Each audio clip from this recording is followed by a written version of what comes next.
The world did not slow down. It accelerated toward disaster. Cities burned quietly, not from fire, but from fear. Orville's broadcasts played nonstop, repeating the same message in different words. Evolvers are unstable. Evolvers threaten humanity. Orville exists to protect the world, and many believed it. Because believing was easier than thinking. A fractured morning Scarlet woke to the sound of coughing. Yugori sat against a fallen tree, blood staining the sleeve of her coat. Her breathing was shallow, uneven. Nanaka hovered beside her, panic written all over his face. "She hasn't healed," he whispered. Scarlet knelt immediately. "That's not possible." "Evolvers regenerate." Yugori opened her eyes slightly. "Not all wounds," she said weakly. "Hunters use weapons tuned to our cores." Scarlet's heart sank. Every step Orville took was calculated. Scarlet looked at the forest around them. "We need shelter, somewhere hidden." Yugori shook her head. "No time. They're already tracking us." Scarlet clenched her jaw. "Then where do we go?" Yugori looked up at the sky. To him. Akira, the man between worlds, Akira stood atop an abandoned factory roof overlooking the city. Smoke rose from distant districts where Orville raids were ongoing. Omoru sat beside him, sketching silently. "You're thinking too loudly," she said without looking up. Akira smiled faintly. "Didn't know thoughts had volume." "They do," Omoru replied. "When they're heavy." Akira stared at his smartwatch. Ever since the first message, more signals had appeared, encrypted pings, hidden data, fragments of his past.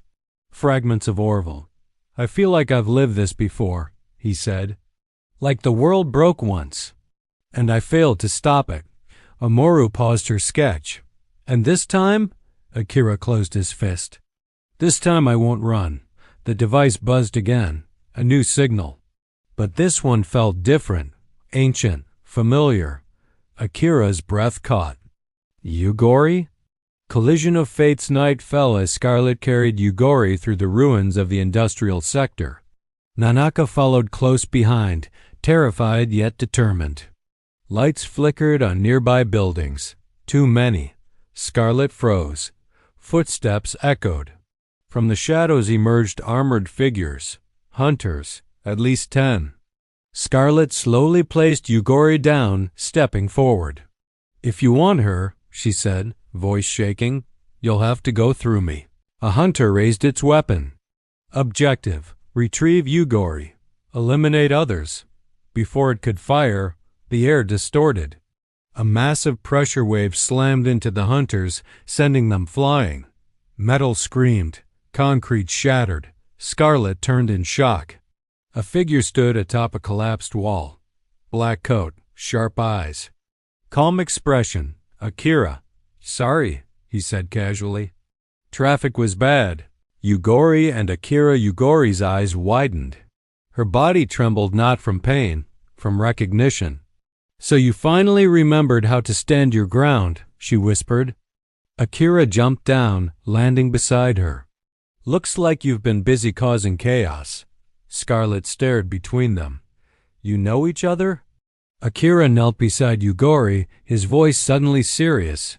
"More than that," hunters charged again. Akira didn't look at them. He raised his hand. The ground beneath the hunters collapsed inward, folding like paper. Gravity reversed, crushing them into a single point before releasing them in a violent explosion of force. Silence followed.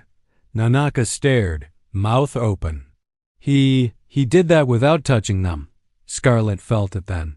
Akira wasn't just an evolver. He was something else. Truth between ruins, they took shelter inside the factory. Yugori lay on a makeshift bed while Akira worked silently, using tools that shouldn't have functioned without power yet did. Scarlet watched closely. "What are you?" she finally asked. Akira didn't answer immediately. Yugori did. "He's the original interface," she said. "The first human Orville tried to turn into a god." Scarlet's blood ran cold. Akira sighed. "They called me Prototype Zero." Orville's origin years ago, before borders vanished, Orville wasn't an organization. It was a project, a desperate one. Humanity stood on the edge of collapse. Climate failure, wars, extinction-level predictions. So the world's smartest minds gathered and asked a forbidden question. What if humans could evolve faster than disaster? Akira was a volunteer, a genius engineer who believed logic could save lives. They implanted him with the first evol-core, an adaptive system capable of rewriting human limitations. It worked. Too well.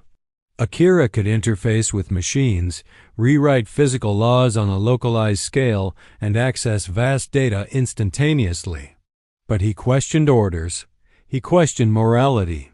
So Orville did what humans always did. They took control. They erased his memories. They copied his core.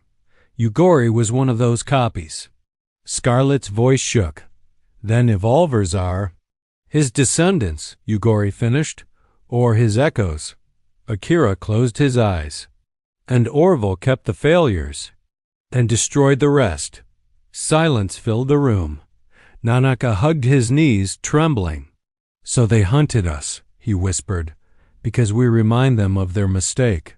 The choice Yugori struggled to sit up. Akira caught her gently. Don't move, he said. She smiled weakly. You always were like this, carrying everyone. Akira met her gaze. And you always paid the price. Scarlett watched them. Not lovers. Not enemies. Something far deeper.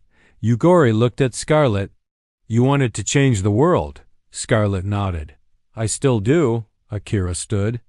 Then we do it properly, he said. He activated his smartwatch. A holographic map appeared, dozens of blinking points.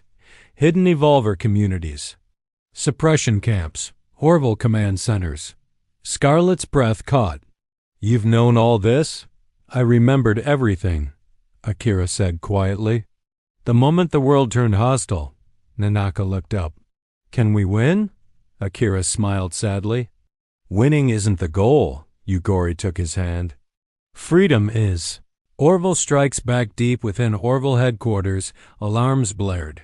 Director Kale stared at the screen. Akira's signal pulsed brightly. So, Kale murmured, the god returns. A subordinate hesitated. Should we activate the final protocol? Kale smiled. Yes. The world shifts across the globe. Systems failed. Satellites changed orbit. Weapons powered down. Borders vanished, not politically, but digitally. Akira's influence rippled outward. For the first time in history, Orville lost control. Scarlett felt it. The world, it's breathing, she whispered. Akira staggered, blood dripping from his nose. Yugori held him. Stop, you'll kill yourself. He shook his head. Not yet. He looked at all of them. This is only the beginning. Final scene from the shadows of a distant city, a figure watched. White hair. Golden eyes. Another prototype. Interesting, she said softly. So the original still lives, she smiled. Let's see which god survives.